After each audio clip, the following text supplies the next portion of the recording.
Hi, this is Michael Uslan. You're watching Batman on film.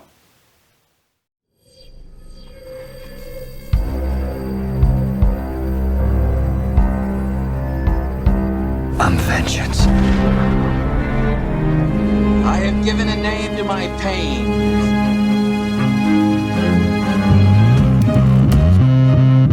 The Batman. Always waiting for some Batman to save you. It's simple. We kill the Bat of Gotham. I'm Batman.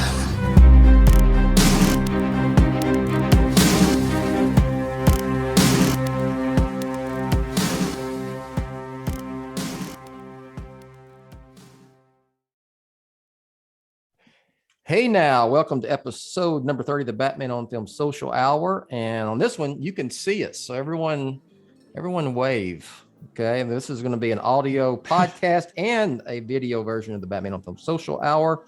I'm the founder of Batman on Film, Bill Ramey.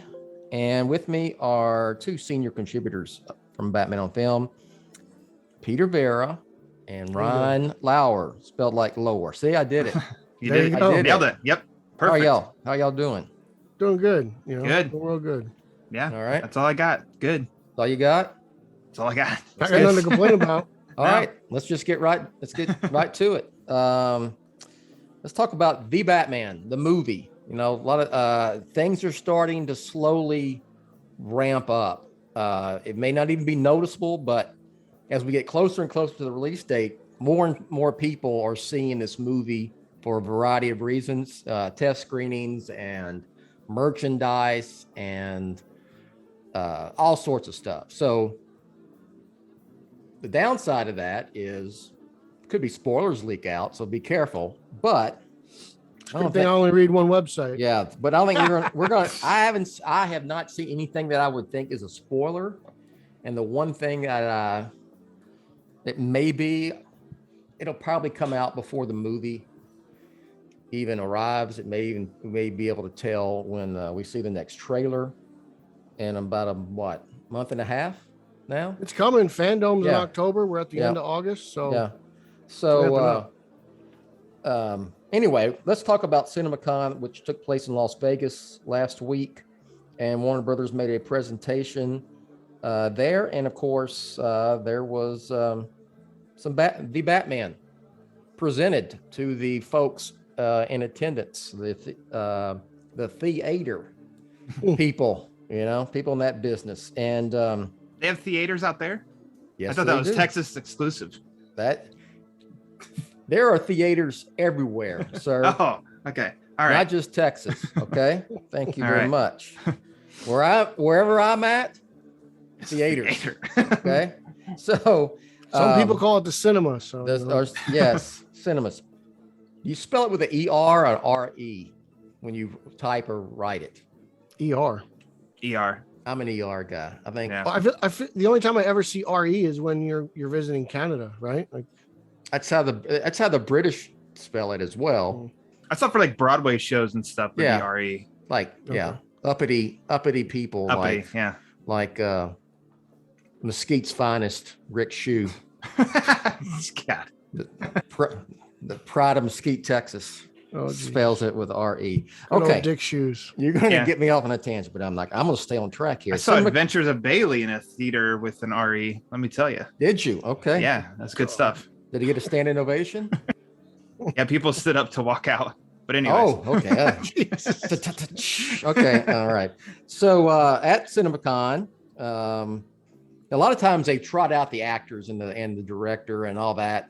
There was none of that because of the COVID stuff. And so there was a video presentation, or two, actually. There was one kind of a sizzle reel, according to the recaps, which showed, it's kind of like a featurette, it showed some new footage, but it also, it had Reeves talking and Pattinson talking and some of the others, but we'll get to those quotes in a second. And then they showed last year's trailer from CinemaCon that we've been out for a year now. So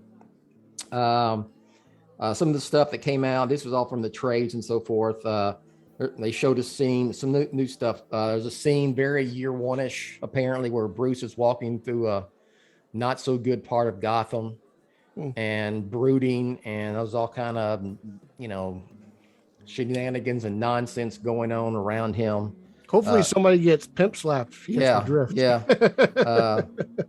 And there's some, various action scenes, Batman fighting bad guys. And it did, several said that there was a shot of Andy Serkis' Alfred. Finally. Yeah. So that tells me probably this new footage will be part of the trailer they're going to show next month or in October. So that was that. But I thought the quotes. Well, anyway, what did y'all think of? I mean, was there anything you could take from just from the the what I want to say, the summaries that were given in these the rap and the other trades? I mean, it was basically the same thing, For me, I didn't really read them because I didn't want to get anything spoiled. I've been trying to keep my head in the sand when it comes to this, just because I want to go in there as clean as possible. But just the overall positive reaction is great for me. But like I said, I've said this before, I just get weary because I remember one time, it was claimed BVS got a standing ovation after its private screening, and that movie came out and it pretty much divided the fan base. So we'll see what happens when the movie actually comes. But it's just good to hear. I'm glad things seem to be going well, and for me, I'm just kind of like, all right, well, I can't really judge anything until I see it. The trailer got me pumped. It still gets me pumped. I watch it all the time. Yeah. I can't wait to see what the next trailer has in store for us, and I'm just happy we get. Hopefully, we'll see Andy Serkis' Alfred and just a little more stuff. But I mean, none of this stuff has really changed my opinion on the movie. I believe in Matt Reeves. The man hasn't directed. He hasn't written a movie I don't like, so I don't expect that trend to not continue. But again, as long as things are positive, it's just great for the movie, and it's good for the general audience if they're paying attention to stuff. Because Ryan, did you follow any of that, or did you skim over it, or? I read the description. I read what Reeves had said and what Pattinson had said. Basically, you quoted both of them in your article on BOF proper, and it does get me excited. Of course, nothing's going to be presented that is going to be like, yeah, this movie's not as good as what you've seen before, but we gave it our best shot. You're not going to have a quote like that. You're going to have positive quotes, but I just like I like what I'm hearing. I like what I read for the summary, and I know people get very. This isn't negative toward anybody. They just get a little concerned if they hear year one because they think, we don't need another origin story. And I understand that. I do. But if you listen to Matt Reeves, even last year, he was saying this is year 2 Batman. This isn't an origin story. It's year 2 Batman. So he's still closer to the beginning than the end.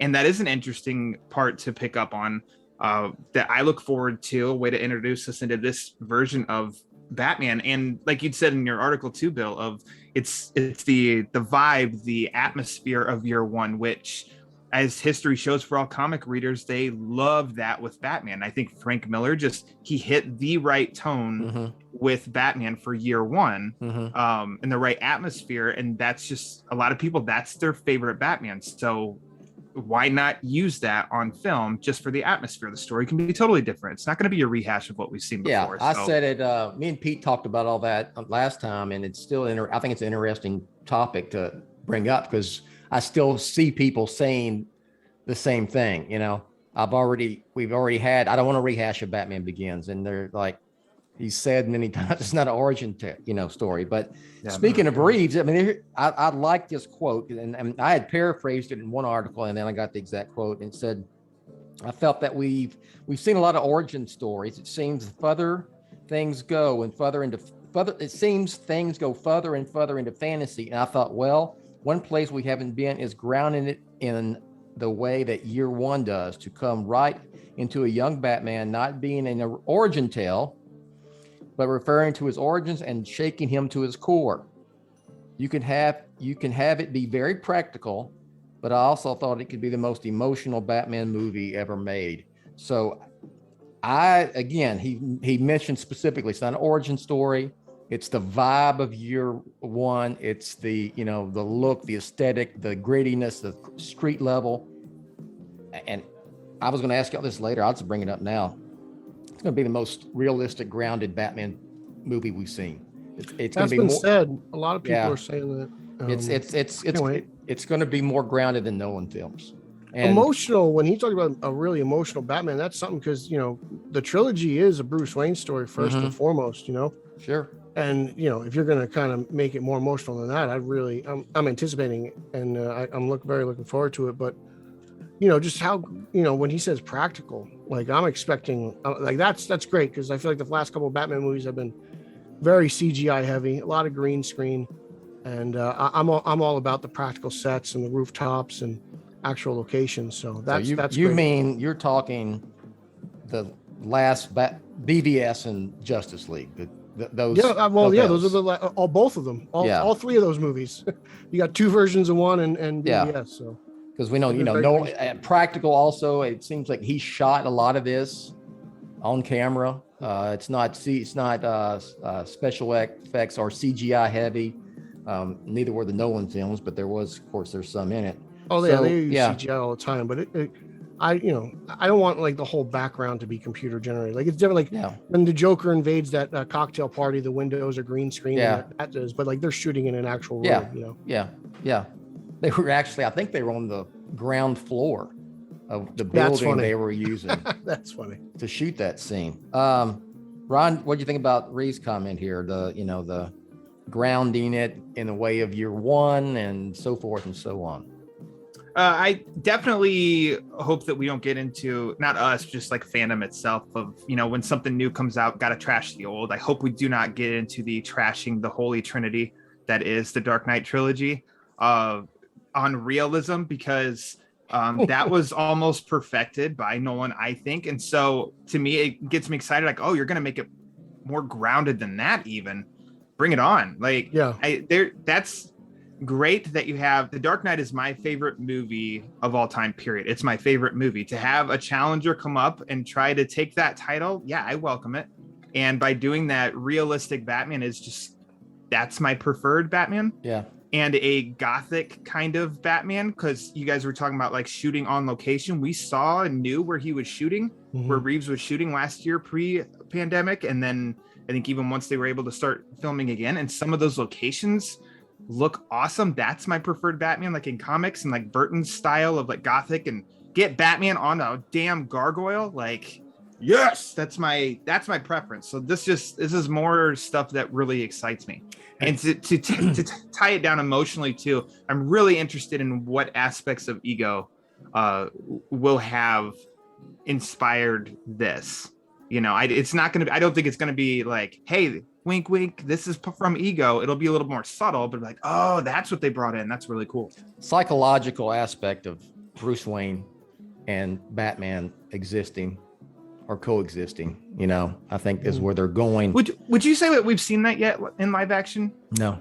Okay, I didn't think so either. Of course, I think there's been like little hints, and maybe the Red Diary cut of Batman Forever is what they were wanting to go toward a little bit more, but that didn't obviously make it to theaters.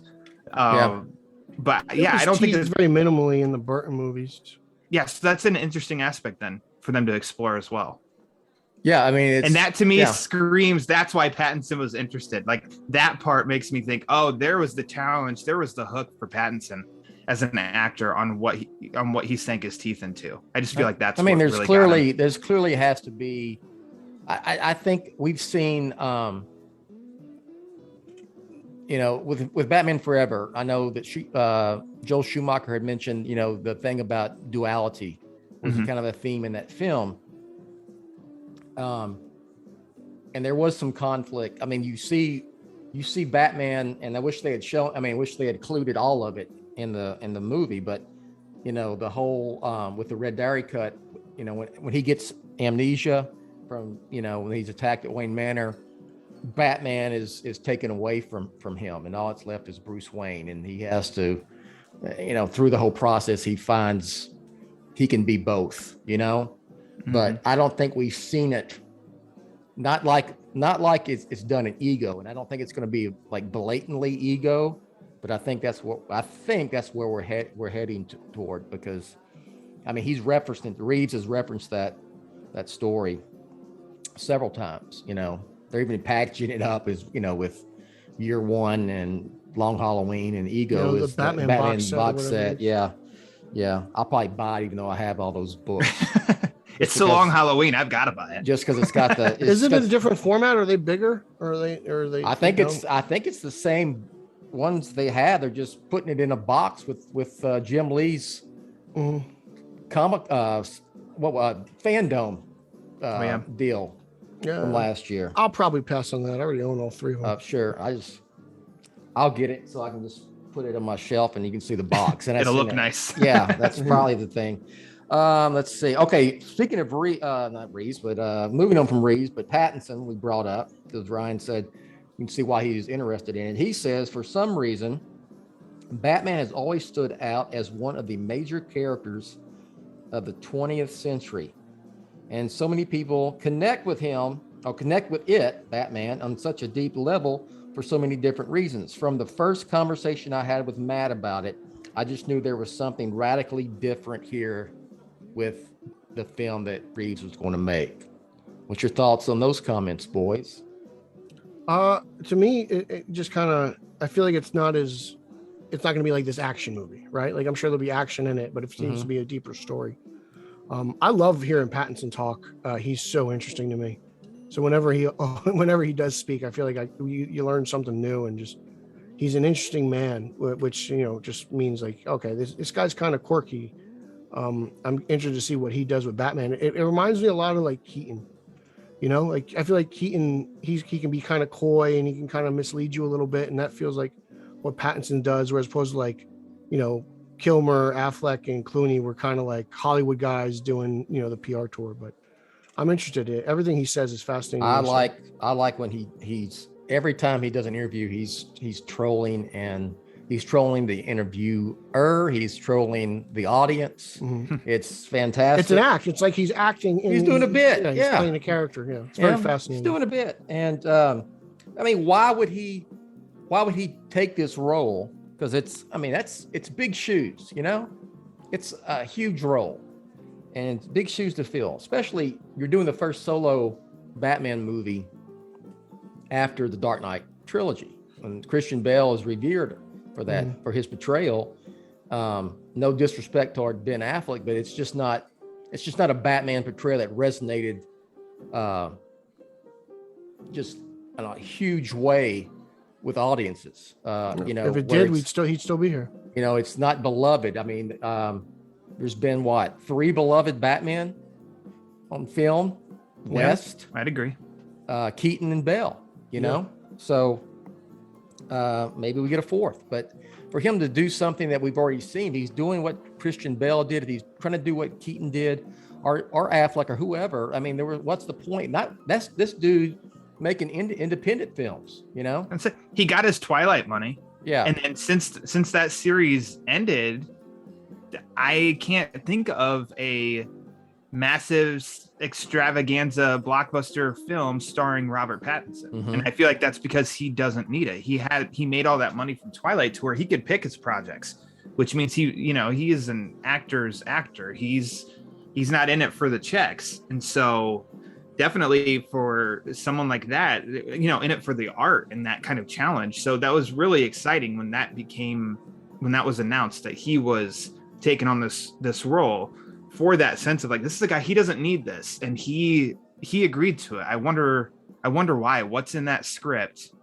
What did Reeves come up with that really got this guy like ready to go? Lauer, dive in. Is your fiance a Twilight fan? Like, I feel like she's that age group where the movie hit. I feel like she might have been. That age group. She's older than us, Pete. And we were too old for that. When age the movie group. came out, her age group was perfect for that movie. No, she's never seen him. She's never seen Twilight. All right. No. I was trying to get a female perspective. She doesn't see. So she's a good gauge for general audience. If she does not see Bruce Wayne in Robert Pattinson, she will be there with me.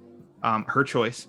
As soon as we can see it, because she will watch Batman anything. But as of right now, watching that first trailer, she didn't see Bruce Wayne and Robert Pattinson, and I said, okay, that's fair. What's her? Here's my question: what is her perception of what Bruce Wayne is? Is it Playboy Bruce Wayne who's Yes, the look. Christian Bale is by far and away her favorite Bruce Wayne Batman. Those movies, she loves those movies more than any of the other Batman movies. And so like basically what you got for Christian Bale is I think that's her perception. That's who Bruce Wayne is. Yeah. okay? It's funny. Actually, this conversation came up this weekend. I was with some friends and Batman 89 was on. We watched it and they were talking about actually the Flash movie and Keaton coming back. And it was just a general topic like, well, who's your Batman? And like, who is it? And for me, the answer was, Keaton, but I can't I can't argue what Bale did and how he perfectly balances out the role. So people are talking about just Batman in general, which is great. It was funny hearing that come up from other people and not having me to initiate it. That's interesting because I would have two answers. Adam West is my Batman. That's why I became a Batman fan. Watching that show when I was born in 65 of October of 65. The show came out in January of the following year. And I know I watched it. I don't remember watching it, but when I was 4, 5, 6, that's when the reruns hit and they were always after school. So I would come home and watch. So it was West. And then I went through the period of, that's not the real Batman. No. No. That was mainly when 89, that during that period. And I loved Keaton. But then, I found again, I've come back full circle and I'll say, yeah, Adam West is my Batman, but right there with him is Christian Bale because that trilogy that's my Batman. That's what it jives with my Batman sensibilities. And with the Batman and it being even more realistic and grounded and gritty, that's right up my wheelhouse. So I'm going to echo what Ryan said. I will always forever love the Dark Knight trilogy and I will always watch the Dark Knight trilogy, but I would love for the Batman and whatever sequels that follow to surpass the greatness of that because it's Batman and it's no knock to me. It's not a knock on my love or my fan or the fandom I have for Nolan's trilogy at all. It doesn't, I don't have to replace that just because I maybe like the Batman better. You know what I'm saying? Yeah. Yeah. It's kind of like going into a new, football season, right? You'd love to watch the Cowboys go 17-0 and win a Super Bowl and, have that argument. Well, is this team better than one of Landry's teams? Like it just make, that's kind of like it's that. kind of the same analogy. thing, It's you always want your, you always want your team to be better than last year. Roger Staubach is one of my childhood heroes and my, probably my favorite Cowboy of all time. It doesn't mean that I'm not a huge fan of Dak Prescott or wasn't a huge fan of Troy Aikman or Tony Romo. You know what I mean? So I get it. It just seems sometimes fans, I think was it before we started recording or maybe it was during the show that, there's a tendency sometimes to shit on what came before. Yeah. I had a little bit of that. And when I was young and dumb in my early 20s, and the height of the Dark Knight trilogy of I got overly critical of Batman Returns, which I know, Bill, you probably could jump right on that, but I was very overly critical and just pulling it apart and even a little bit of Batman Forever. And then, it just took a little realization, who cares? I was at a great age for both of those movies. I loved both of those movies when they came out. I was just a kid, bought into the world and stuff. And it's you don't I don't know. It's a knack in fandom, of course, to go down that route when we don't need to. And so, I admitted it just now. I shit on Adam West in the 60 series for, 20 years probably. Before I said Potbelly Batman, the White Knight, it just wasn't my thing. But and then I finally went, I'm a freaking idiot. It's okay to have different versions. Yes, absolutely. I wish more people would admit they're idiots. Yeah. But I've learned to appreciate all things Batman. And some things may not be my cup of tea, Batman wise, but I still appreciate it, if it makes sense. For Pete's sake, no pun intended, Pete. Yeah, I know you appreciate Oswald's version of. I love Batman Brave and the Bold is my favorite Batman animated series. So I was just gonna say, Brave and the Bold really just showed us that. Which people when someone, y'all know that, but sometimes when someone says that and they go, "For real?" I'm like, "Yes." I said How? I sat down and watched a few episodes. It's not my thing, no offense, Mr. Tucker. It's just it's not for me. But I remember watching it episode with Batman and Blue Beetle. I'm like, I can't believe Bill loves this. Look, it took me a while to get through. I mean, but you got to get through a few episodes. Those first episodes where it's basically Blue Beetle and like Silver Age, Green Arrow. Red Tornado is one of its greatest episodes. Yeah, I'll just say that. Yeah, and then once you get in, it's such a nod to Batman history. Yeah, that that's probably why there's a lot of heart in it. I love it so much. It's like the Lego Batman movie. It's just so much history, and it's not making fun of Batman at all. It's honoring Batman. Yeah. And I prefer to watch the Batman, the animated show, as opposed to Batman Brave. Yeah, I think that when I got a screener for that, and I watched that first episode, I think the review was like, okay, this is kind of well done, but this is not my thing. And then I started watching it, and I was like, I love this damn thing. I love it. I thought it sucked. I wish I could have got another season out of it. Hell, and I like the Batman. The Batman got 5. Yeah. Brave and the Bold only got 3. And then Beware the Batman only got 1, so they got the short end of the stick. Here comes a tangent real quick. Why was that Beware the Batman aired Saturday mornings and not like Friday night prime time on Cartoon Network? I think that's just old school thinking. It's Batman, it's animated, it's for kids. I think that's what did Where it. On the other hand, Brave and the Bold was it was prime time, wasn't it? It was Friday nights, prime time, Cartoon Network. And I don't want to call it for kids because it's not. I mean, it's one of those things that kids look at it on the surface and it's like, oh yeah, it's real cartoon and stuff. But then there's so much cleverness and wit and all the Batman history that it's Anyway, I don't get that. I think they got a short end of the stick for sure. So back to the Batman movie. I want to ask both of y'all, because I've been saying this and people have said there's no way. And I think people now maybe starting to realize a little bit more about it's going to be more realistic, more grounded, more gritty than the Nolan films. So is that something that you go, how would you react just for me saying that and thinking that could be a possibility? Do you think, oh, there's no way, or yeah, I can see how that can be done? I interpret it as one way, and that is there is no Lucius. There is no factory behind him making things. He's doing it. It's a little bit more, I guess you would say it's probably more in lines of what he was doing and begins with the bat suit. Like in terms of the cowl, like he kind of assembled that himself. The survival suit was made by Wayne Enterprises, but he assembled the cowl. So like, I just think you're going to see him do more of that stuff. Didn't him and Alfred buy them in bulk from China? Yeah, both put together, and he put the microphone in there and everything. So I think that's to me how I took it is this is a true, in terms of solo Batman, this might be the most solo Batman we've seen since like Batman Returns, right? Yeah. Because there's no Wayne Enterprise even mentioned in those two Burton movies. It doesn't pop up until forever. Mm-hmm. And you're wondering like, where does he get all his toys?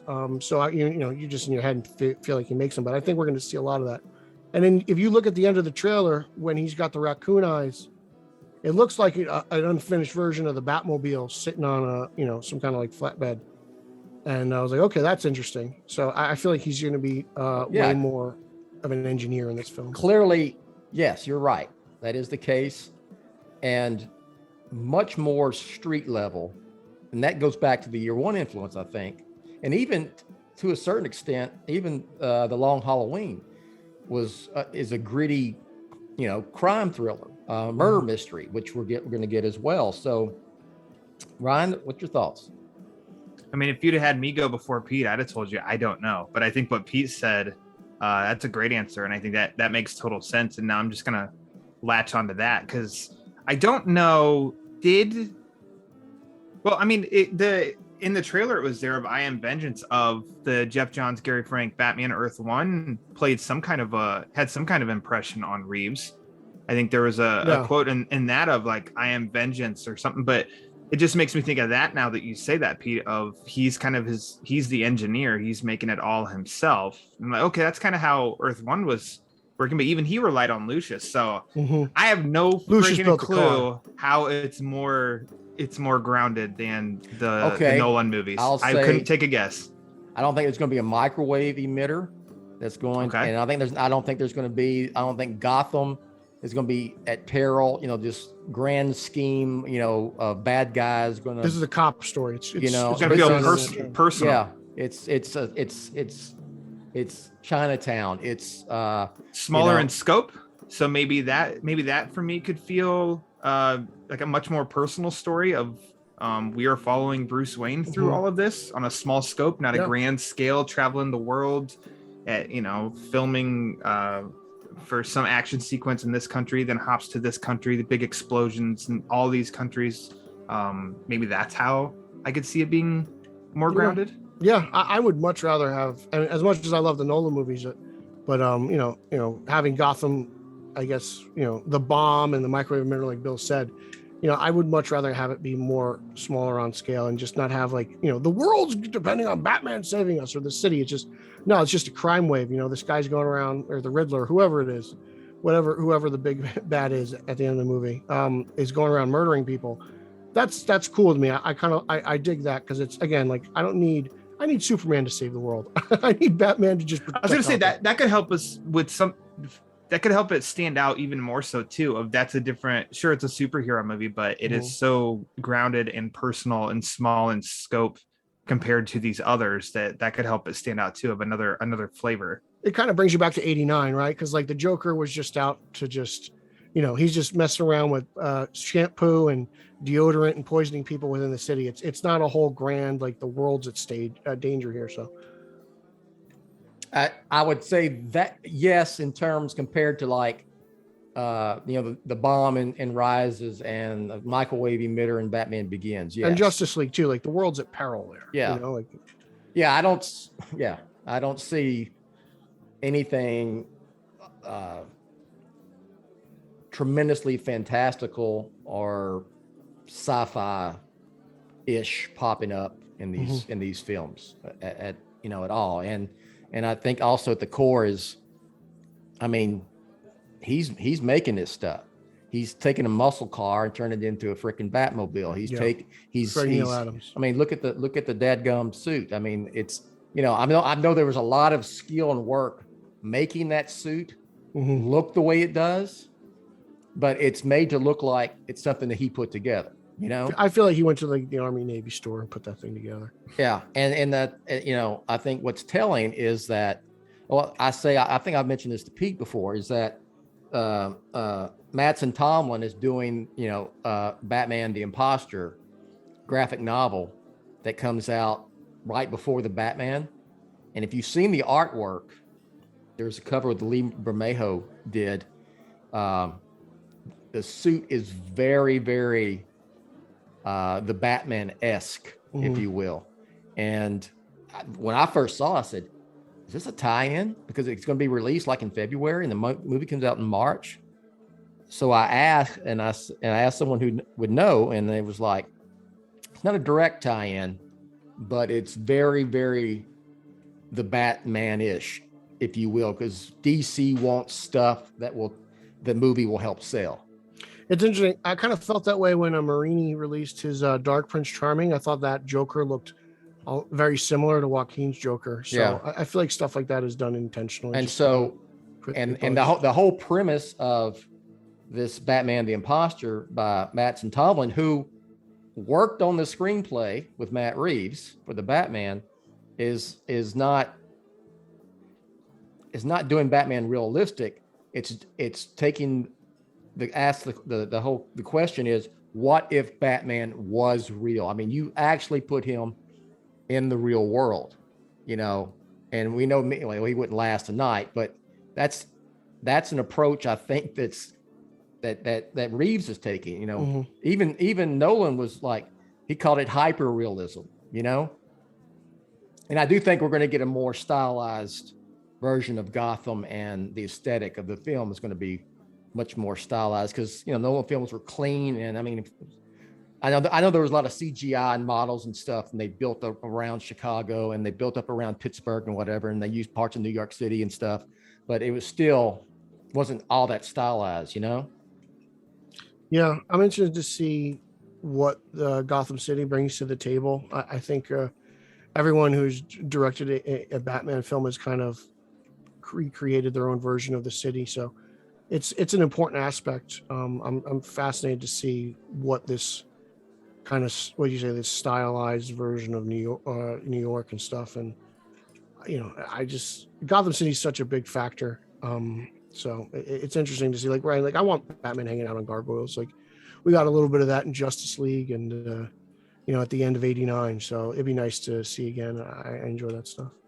All right. Anything else, just Batman in general, any of y'all want to mention before we go? I think, Bill, the newly launched Legends of the Dark Knight title is something that you should check out. The most recent issue is just issue number 4, so there's only 4 issues to hop into, and it's a standalone. Digital? They can be. They're on DC Universe. The digital part that's a little funky though is they sell cheaper digitally, but they split each issue up into 2 parts. Okay. So basically, you have to buy, number 1 and 2 digitally. That's issue 1 physically. Okay, so but it's still cheaper that way. Is it digital first and then they release? Yeah. Okay. Yeah. But, how much longer after the digital release do they put out the? Oh man, I have no idea. I mean, a couple months. Digital. Okay. A couple months. I want to check that out. I'm getting to where I'm wanting more of the Black Label, the Batman the Imposter, and don't read Reptilian. It's not good. That's not good. The Black Label series is great because they keep as small issues, small number of issues of 3 or 5, and I love that format. And they are pretty. You can approach them without having read something previously, so you can just jump right in. So I think the Black Label is kind of, especially in the state that we're in right now with the Batman title itself, but those Black Label books are good. But Legends of the Dark Knight is standalone. I think I mentioned that. I said I'd love for them to bring back Legends of the Dark Knight. This is basically the same thing. That's good stuff. Right? Yeah. And it's prime Batman. It's not having, so far there's 4 issues that I've read, and the 4th issue is a standalone story. Begins and ends all in 22 pages, and that's it. And so I'd almost say roll the dice on that one, even digitally. It'll cost you like $2 or something. I hate to say this, but I've said it before. I stopped reading Batman. I mean, I just gave up on it. My reviews for the site aren't really turning or changing your mind either, are they? I read it, and then I was like, I used to want to read it as soon as it was released, and now I'm just like, No, Batman's kind of taking a dip. Have you watched episode 5 of Titans? I did. What did you think? It was better than I expected. I think it's good. I think it's the best that the series has gotten. Everyone's talking about like groundbreaking television. Now I haven't watched anything. You got to calm down with that, but it's good. I haven't watched anything this season. I haven't watched anything since season 1. Maybe I gave it a couple of 2 or 3 shots of review of episodes. I did watch this. Better than I thought. Still not my. It didn't capture me to where I want to watch it. Not a fan of that dude as Bruce Wayne all that much. He was awesome on Game of Thrones, Ian Glenn, but I think he's miscast as Bruce Wayne. Doesn't work. I find his Bruce Wayne very fascinating. It's just an interesting interpretation. I will say that this season feels the most like any Batman series I've ever that I've watched compared to anything. It's way more Batman than that show on Fox ever was. But it's interesting. The first episode felt like an episode of Batman. This 5th episode feels like an episode of Batman. They are relying, and everything involving the Red Hood and Grayson. It's leaning very Batman heavy, and I'm kind of like, can we just make a Batman show? If you guys are gonna do this, where's Raven? Where Superboy had a little bit of part in the Hawk and Dove episode, but this seems like they're really leaning heavy on Batman. Batman. They tiptoe around it because it's still the It's still movies. Titans. Yeah. The movies are that's their bread and butter with Batman. Even with Gotham, even we've had Gotham, and we have this Titans now, and that it's show doesn't exist. even when we talked to the writer from The Long Halloween, Tim Sheridan, he was like, they had were making this thing, didn't know if it would ever be released because they didn't know how much it was going to be a conflict with Matt Reeves as the Batman. Interesting. But it didn't. So finally they gave it the final green light. So even though they're way more open with Batman than they used to be. I mean, it used to be it was like no, period. Yeah, no. we got Bruce Wayne in Batwoman. He was in Batwoman for a handful of episodes, and back in the day, you wouldn't even have gotten that. So they're opening it up a little bit more. They seem to be what's obvious. I mean, they are much more willing to go full on Superman on TV and whatnot as I think there's something there. Superman's had a wonderful history. Superman has done really well on TV. Maybe more than Batman. Like Batman 66 stands out, but Superman, his television run is unparalleled compared to anybody else in capes and tights. Yeah, I mean, it really is. And maybe that's a whole different topic. I don't want to get off on a tangent, but does that character work better on TV? I don't know. Let's save that. I'm gonna write that down. Okay. That's for the next Dick Shoe special. But yeah, I'll have to discuss that. That right there, that threw me for a loop. Completely lost my train of thought with that comment. So that Dick Shoe's comment.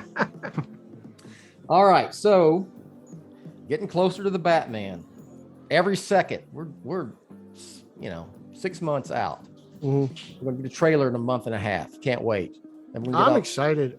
This fandom coming up, I think, is going to be really something special. Yeah.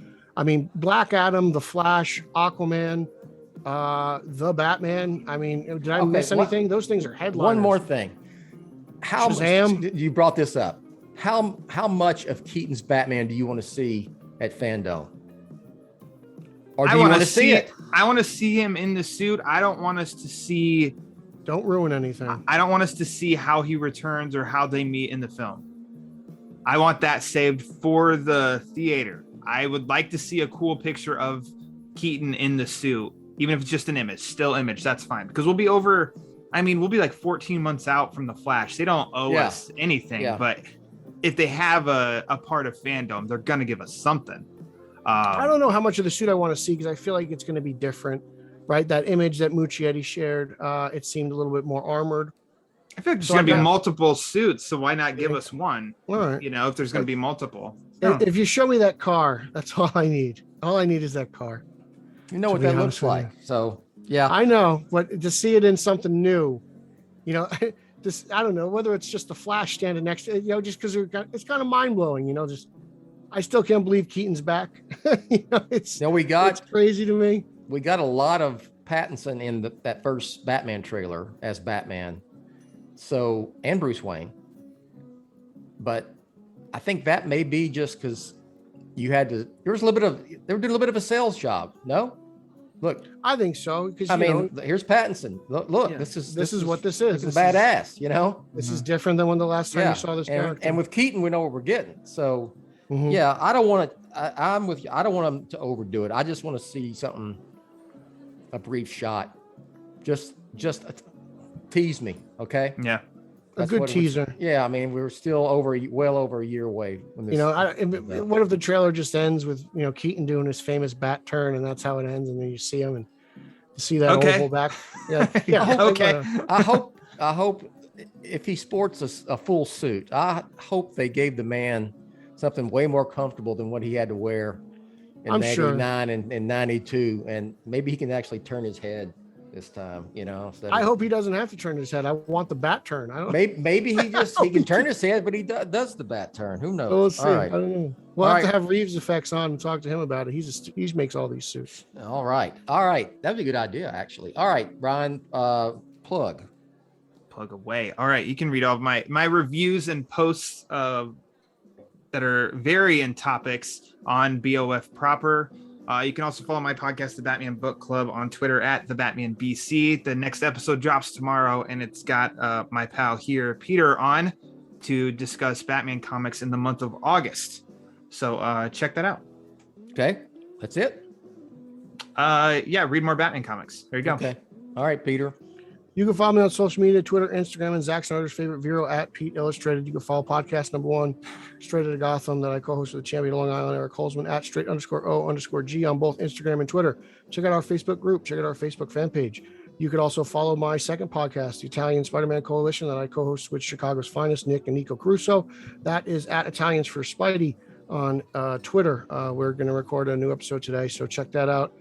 Check out all my reviews of Detective Comics, toys, and interviews at Batman on Film Proper. Check out all my other reviews, video-wise, on Batman on Film YouTube. And I think that's it. Thanks for letting me go first, Bill. Jeez. I think I'm also doing a new show, the SOG Hulk Book Club. You may know the other guy co-hosting it. He's a little humble, but it's going to be fun. the Hulk Book Club. Yeah, it's going to be a good time. So you're like doing like Peter David stuff? Whatever, people want to talk about the Hulk. I just stole Ryan's idea and applied it to Big Mean Green. Okay. Interesting. Did you know I was a Hulk fan when I was a kid? I did. Yeah. I'll have to have you on. For Lou Ferrigno? Or is that what did it? I watched those episodes on Netflix. They're great. That was probably when I was at the height of it. But I did. Spider-Man is sometimes goes back and forth with Superman as my second favorite comic book character. Mm-hmm. They kind of flip-flop, depends on what's going on. So you're pumped for No Way Home? I am anxious to see it because I like the fact that they're bringing in characters from the previous films. That's interesting to me. Mm-hmm. I hope it's more of a Peter Parker centric in New York type Spider-Man film as opposed to Iron Man Jr. and all the MCU stuff that has kind of turned me off of. Didn't hate them, and I liked both. I liked Homecoming better than the last one, Far From Home. Sure. But yeah, I prefer the Sam Raimi films, and I don't hate the Amazing Spider-Man with the first one. The first one's very good. The second one, wasn't a big fan of the second one, but yeah. But when I was a kid, there was an animated Spider-Man, where the song comes from, Spider-Man, and that was where I've discovered Spider-Man, and I have Spider-Man comics, and then I found the Hulk. So I had I have like tons of Batman comics, a lot of Superman comics, some other random DC comics, and then lots of Spider-Man and some Hulk. And I can tell from the dates of my Hulk from being like 77, 78, it was about during the time of the TV show, with Bill Bixby and Lou Ferrigno. Love that. And yeah, those are my two Marvel characters. Never did anything else Marvel. Never read X-Men. I think I have a few Werewolf by Night issues from Marvel. I think they're going to adapt that into a movie at Sony. I thought I saw something about Disney Plus doing a Marvel Werewolf Halloween special. It's you ever read? You know what I'm talking about? That title, Werewolf by Night. No, it's a Marvel title. Okay, it's somehow, and if somebody will correct me if I'm wrong. I'm sure they will. I think it's a Sony property because it's somehow part of the Spider-Man world, comic book wise, rights wise, like Morbius and Venom and all that. Isn't that Jameson's son? I believe isn't Jameson's son turned into a werewolf? That may be it. I believe that's what it is. Mm-hmm. Okay. The astronaut. Then my son, the astronaut. Might have been. Yeah, I think you're 100%. Yeah. So that's why it's part of the Spider-Man on film universe. It's a good deal they got over at Sony. Yeah. Yeah. They got a good attorney. So all I gotta do is make Spider-Man movies and they hold on to the rights, So there you go. That's the deal. All right. You can find me on Twitter at Batman on Film, Batman News on Twitter at The Batman on Film. You can find me on find Batman on Film on Instagram at Batman on Film. And there on that social media platform. T Public. If you want to support Batman on Film, go to tpublic.com/Batman on Film, and you can get a Batman No F's Left to Give t-shirt like the one I'm sporting right here. No logo. They can't take it down. No, and let's see what else. Oh, if you liked what we do here at Batman on Film, patreon.com/Batman on Film. What am I missing? Batman Podcast Network. All these boys talked about their shows. They're all part of the Batman Podcast Network, batmanpodcastnetwork.com, and at Batpod Network on Twitter. Shout out to Ryan Haas on that one. And I think that's it. So for Peter and Ryan, I am Bill. And thanks for watching or listening or both. We'll catch you next time. Gumbo. Didn't make any. Cooked some enchiladas this weekend, though. Now I'm ending the show. The audience is ready to go. And we bring up cooking. I made some green chicken enchiladas. One batch with the green sauce, one batch with the red. How's the weather over there? Sunny and 88 degrees. You know what? It is bonus show. It is lower 90s, which is you know what? We haven't had barely a few hundreds this summer. So you laugh and see, they got me on a tangent. So speaking of weather, I will say, if this is over an hour, I'm going to get yelled at. So you better. I know. Real quick, I got to say, I'm thinking about you people in Louisiana, Mississippi, in that area who's dealing with that hurricane. Yes, God bless. I grew up Please take care. in Southeast Texas, and I've dealt with hurricanes my entire life until I moved to Dallas. And it's weird not having to watch. I still watch the Gulf and the tropics because it's in my DNA when I see a system coming, because I've been through it all. I wrote out Ike 10 years ago plus, and it was not fun. And I've dealt with it since I was a kid. And this one was one nasty son of a bitch. It was damn near category 5 when it came in. So in fact, when something like this happens, I always go to Red Cross and whatever charity you do, and I donate for hurricane relief or whatever, because I understand. So if you're a BOFer getting affected by that stuff, I understand. Hell, Pete, you had Sandy, right? I hope I never live through anything like that again. Yeah. That was a crazy experience. Yeah. Anything from this last one? What was it, a week or so ago? 2 weeks ago? Nothing but clouds and rain. Yeah. Nothing crazy. Okay. So very fortunate. And then we got Lauer just deals with snow. We just got some snow. It snows Snow in and some Indiana. rain. Blizzards and We might get a tornado every now and then. Yeah. Maybe.